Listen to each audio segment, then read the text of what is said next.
तर फायनली मित्रांनो आपली गाडी भरलेली आहे. गाडी भरली आहे, पण ह्या बाबूला काय सीलच काय बसणं गेले. त्याच्या आयला इथलं सील बसवणं गेलं तर ह्याला मग पुढं ह्याच्या लाईफमध्ये ह्याला सील तर भेटेल का नाही कुठलं फोडायला या तोडायला. कसं व्हायचं या बाबूचं. तर मित्रांनो आता आपल्याला पेपर वगैरे भेटलेले आहेत. बाबू फोटो काढत आहे. तर थोड्याच वेळात आपण इथून निघणार आहोत नाशिकसाठी.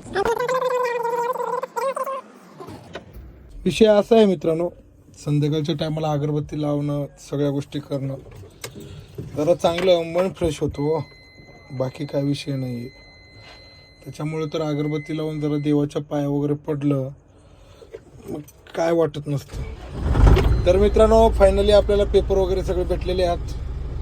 तर आपण लगेच आता इथून निघत आहोत. आता इथून डायरेक्ट आपल्याला जायचे बसव कल्याण. बसव कल्याणहून जरा गाडीचं उद्या सकाळी शोरूमचं काम करून घ्यायचे, मग आपण जाणार आहोत. ओके चला मित्रांनो.